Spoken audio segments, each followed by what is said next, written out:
नमस्कार मित्रांनो, तुम्हा सर्वांचं माझ्या यूट्यूब चॅनलवर पुन्हा एकदा खूप खूप आणि मनापासून स्वागत आहे। आजच्या व्हिडिओमध्ये आपण बघूया बेस्टच्या सेवानिवृत्त कर्मचाऱ्यांना मोठा दिलासा। 500 कोटींच्या थकीत रकमेचा पहिला हप्ता मंजूर।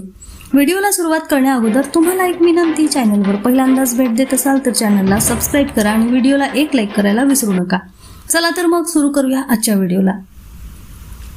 बेस्ट उपक्रमातील सेवानिवृत्त कर्मचाऱ्यांच्या अनेक वर्षांपासून प्रलंबित असलेल्या देयकांच्या प्रश्नावर अखेर तोडगा निघाला आहे। आमदार प्रसाद लाड यांनी श्रमिक उत्कर्ष सभेच्या माध्यमातून केलेल्या सातत्यपूर्ण पाठपुराव्याला मोठे यश आले असून सेवानिवृत्त कर्मचाऱ्यांना थकीत रकमेपैकी पहिला हप्ता म्हणून 500 कोटींचा निधी वितरित करण्याचा महत्त्वपूर्ण निर्णय घेण्यात आला आहे। मुख्यमंत्री देवेंद्र फडणवीस यांच्या अध्यक्षतेखाली वर्षा निवासस्थानी झालेल्या विशेष बैठकीत हा निर्णय घेण्यात आला। आमदार प्रसाद लाड यांनी बेस्टच्या सेवानिवृत्त कर्मचाऱ्यांना न्याय हक्कांसाठी शासनाकडे सातत्याने पाठपुरावा केला होता। आपल्या आयुष्याची महत्त्वाची वर्षे बेस्ट सेवेसाठी देणाऱ्या कर्मचाऱ्यांना त्यांच्या हक्काची रक्कम वेळेत मिळायलाच हवी अशी आग्रही भूमिका त्यांनी मांडली होती।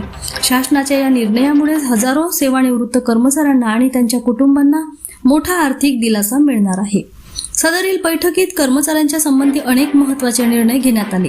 थकीत रकमेचा पहिला हप्ता म्हणून 500 कोटींच्या निधींचे तात्काळ वितरण केले जाईल। बैठकीत बेस्टची आर्थिक पुनर्बांधणी, सेवा सुधारणा आणि कर्मचाऱ्यांच्या प्रलंबित प्रश्नांवर सविस्तर चर्चा झाली। सेवानिवृत्त कर्मचाऱ्यांच्या उर्वरित थकीत रकमेच्या वितरणासाठीही शासन सकारात्मक असून लवकरच आवश्यक कार्यवाही केली जाईल। बेस्टचे पुनर्जीवन हे केवळ संस्थेचे नव्हे तर कर्मचाऱ्यांच्या सन्मानाचे पुनर्स्थापन आहे। सेवानिवृत्त कर्मचाऱ्यांना न्याय मिळवून देण्यासाठी शासन संवेदनशीलतेने काम करत आहे असा विश्वास आमदार प्रसाद लाड यांनी व्यक्त केला। तसेच त्यांनी मुख्यमंत्री देवेंद्र फडणवीस यांचे आभार मानले। पुन्हा भेटू एका नवीन अपडेटसह नवीन व्हिडिओमध्ये। तोपर्यंत धन्यवाद।